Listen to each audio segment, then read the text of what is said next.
Matchup number 3 in the Eastern Conference, the NBA playoffs, we got the number 3 seeded Boston Celtics at a record of 48-24, going against the 6 seeded Philadelphia 76ers with a record of 43-30. Listen, let's just address the elephant. Ben Simmons is injured. He had surgery and he's gone. He's not going to play these playoffs, which stinks because I really wanted to see how the Philadelphia 76ers with Ben Simmons and Joel Embiid and Tobias Harris, they've been struggling within the season.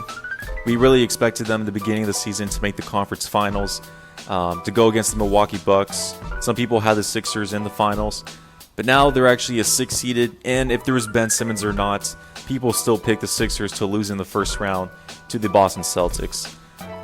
So Ben Simmons is no longer there. There was some talks of them moving Ben Simmons kind of like a Giannis role in the power forward selection, maybe even throw him at the 3. But those talks of Brett Brown and that's gone with. He's injured and done with. So now we got Joel Embiid pretty much leading the way for this team. You know, we're very curious to see how this would work out. There's been some trade rumors and maybe some talks of splitting the two together. Maybe it'll be Ben Simmons' team. Maybe it'll be Joel Embiid's team. Yeah, I think this is actually an interesting thing for us to see. This gives us an opportunity to see if this were Joel Embiid's team, how a team could be built around him or play off him. So this is something to where, Brett Brown, their coach, is really going to have to work his ways. I know with Brett Brown, he's more of a defensive coach and a motivating type, not with the X's and O's, so I don't see too much changes to be made, let alone to fit with Joel Embiid, which is a detriment. But pretty much, Joel Embiid, he's going to have to put his back to the basket, post up, slow the game down. I think that's how Philadelphia should be able to play their game. You do have Daniel Tice as the center for the Boston Celtics.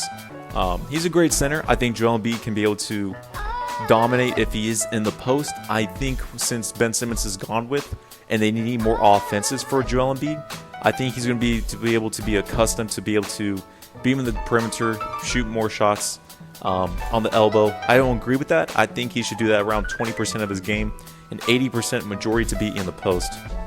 But that's on the Sixers side. Tobias Harris really needs to step up as that second guy, as that wing player. And then they're going to throw Al Horford off the bench. Best case scenario, because you do have Jason Tatum playing at the 4.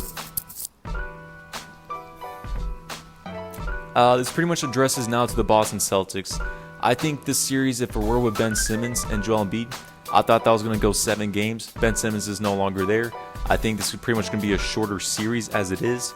Philadelphia is really going to have to win on the gritty and grind type, let alone feed Tobias Harris and feed Joel Embiid.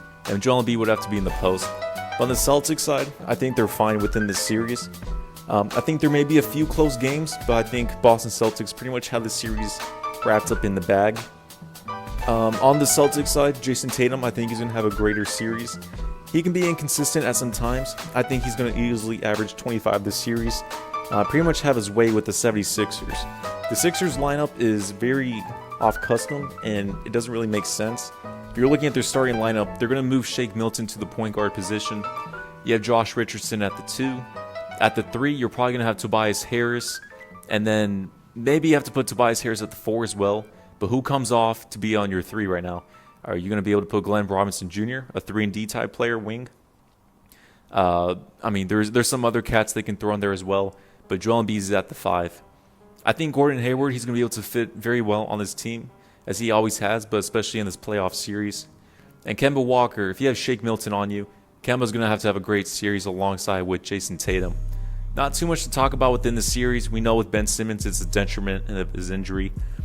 Pretty much if the 76ers want to win this series, they're going to have to slow down the pace of the game, play more on the half-court set, feed Joel Embiid in the post, and be gritty and grindier within their team. And I think that's what Brett Brown would pretty much approach. The same thing with their coaching staff. The Boston Celtics side of things, Jason Tatum's going to have his way within them. Kemba Walker, same thing as well. Nothing too typical when it comes down to them. But overall, I got the Celtics winning the series in 5 games. It may go 6 if the Sixers usually utilize their game pretty much on the half-court set, slow it down, and it's going to take some luck as well.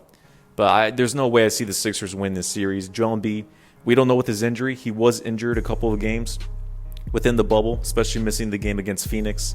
And I don't think he's durable as well to handle that pressure and go at it for a full series.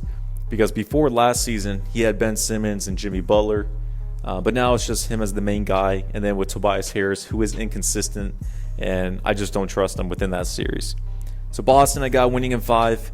I would be pretty shocked if it goes 6. And then if they actually do sweep them, I wouldn't be too surprised. But I think 5 would be a good series within here. Hopefully Jason Tatum can be able to take it off on a superstar maybe level. I know he is an all-star approaching that stardom, so let's see how he performs within here.